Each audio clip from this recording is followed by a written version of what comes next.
Question number 9, question number, और थोड़ा ध्यान दो मैं क्या बोल रहा हूँ।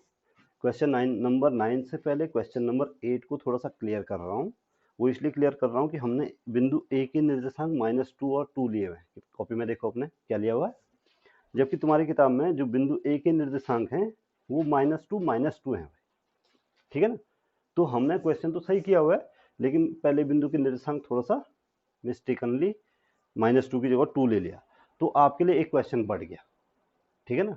तो जो क्वेश्चन 8 है, ठीक उस जो मैंने क्वेश्चन 8 किया हुआ है, कराया हुआ है, आप अपनी किताब का क्वेश्चन 8 ठीक उसी प्रकार करोगे, लेकिन ए के निर्देशांक -2 और 2 की जगह पे क्या रखोगे, -2 राइट। क्लियर हो गया। तो आपको एक सवाल बढ़ गया, बाकी और कोई दिक्कत नहीं है। क्वेश्चन नंबर 9 है, बिंदुओं -2 और 2 को जोड़ने वाले रेखाखंड को 4 बराबर भागों में विभाजित करने वाले बिंदुओं के निर्देशांक निकालो। 4 बराबर भाग, अभी हमने इससे पहले एक क्वेश्चन किया था 3 बराबर भागों में बांटने वाले बिंदुओं के निर्देशांक। अब सपोज के लिए ये रेखाखंड है भाई, ये क्या है, कोई रेखाखंड ए बी है। ठीक है ना। अब इसको 4 बराबर भागों में बांटना है, तो हमें बीच में कितने बिंदु लेने पड़ेंगे, ये ए राइट, कितने लेने पड़ेंगे, ये ए बी एक रेखाखंड है, -2 ए के निर्देशांक है -2 और 2, बी के निर्देशांक है 2 और 8 राइट। अब इसको 4 बराबर भागों में बांटने हैं, तो हमें कितने बिंदु लेने पड़ेंगे, 1 2 और 3, पी क्यू एंड आर, इन बिंदुओं को हमने माना पी क्यू और। अब बिंदु पी के निर्देशांक सपोज के लिए एक्स और वाई है। बिंदु पी के निर्देशांक कितने हैं, तो बिंदु पी इस रेखाखंड को 1:, कितने में बांटेगा, 2 या 3, इधर 1 भाग है, इधर 1 2 3 भाग है। ठीक है ना। क्यू के निर्देशांक सपोज के लिए हम मान लेते हैं एक्स डैश और वाई डैश है। ठीक है। तो क्यू इस बिंदु इस रेखाखंड को किस अनुपात में बांटेगा, 2:2, यानी कि 1:1 भी कह सकते हैं आप, इसका मध्य बिंदु भी कह सकते हैं आप क्यू को। और अगर आर के निर्देशांक सपोज के लिए x double dash y double dash, ठीक है ना। तो आर इसको किस अनुपात में बांटेगा, 3 आर यहां पे है :1। ये क्वेश्चन पूछा जाता है 6 नंबर में, ध्यान रहे। ठीक है ना। अब पी क्यू आर के हमें निर्देशांक निकालने, x1 y1 ये हो गया, x2 y2 हो गया, m1 हो गया पी द्वारा विभाजन के लिए m1 m2 3, q द्वारा विभाजन के लिए m1 भी 2 और m2 भी 2, और r द्वारा विभाजन के लिए m1 हो गया 3 और m2 हो गया 1 राइट। अब देखो चित्रानुसार, थोड़ा ध्यान से देखो, 6 नंबर का क्वेश्चन है। चित्रानुसार बिंदु P क्या है भाई, x और y, Q x डैश और y डैश, तथा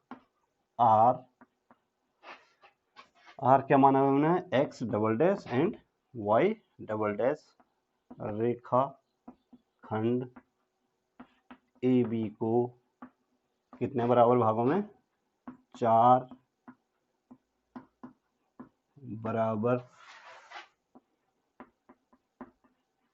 भागों में बांटते हैं, 4 बराबर भागों में। इसलिए x1 कितना हो गया भाई, x1 हो गया -2 एंड y1 हो गया, y1 is 2, x1 y1, x2 कितना है 2 एंड y2 इज 8। अब x1 y1 x2 y2 through out यही रहेगा पूरे क्वेश्चन में, क्योंकि जो विभाजक बिंदु है वो ए और बी पर ही है। ठीक है ना। अब थोड़ा सा ध्यान से देखो, इसलिए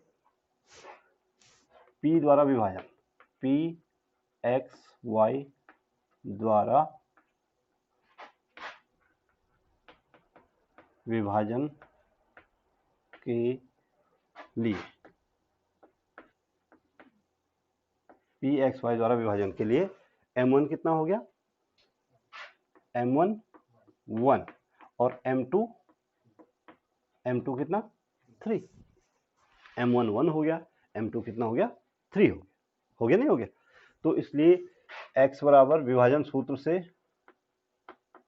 विभाजन, और ध्यान रहे कि जो भी फॉर्मूला यूज कर रहे हैं क्वेश्चन में सिर्फ एक बार लिखना है। ऐसा नहीं कि p द्वारा विभाजन के लिए भी आपने फॉर्मूला लिखा, फिर q के लिए विभाजन के लिए भी फॉर्मूला लिखा, फिर r के लिए विभाजन के लिए भी फॉर्मूला लिखा, तो उसमें खाली सवाल की लंबाई बढ़ती है, लेंथ बढ़ती है, ठीक है ना।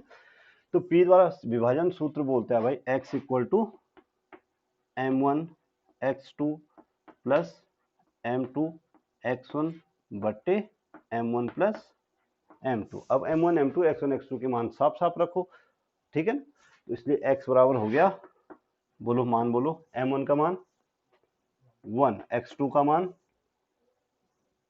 2 प्लस m2 का मान, m1 का मान, x1 का मान, एंड डिवाइडेड बाई 1 प्लस 3, यानी x इक्वल टू 2 माइनस 2 3 जा 6/4 माइनस 2 माइनस 6 कितना हुआ, -4/4, यानी कितना बचा -1। x इज -1, यानी p का पहला निर्देशांक x निर्देशांक क्या हो गया, -1 हो गया।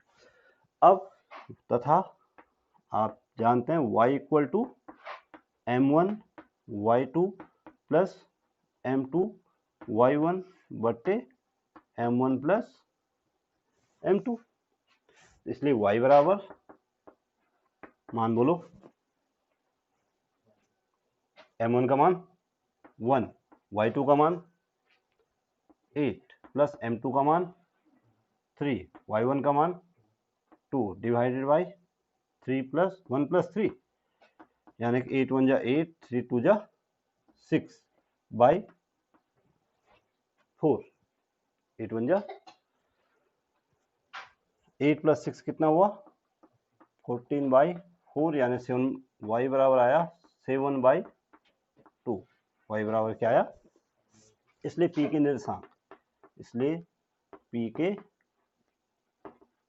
निर्देशांक, कितना आएंगे एक्स वाई, यानी कि -1 एंड 7/2, p के निर्देशांक निकाल दिए।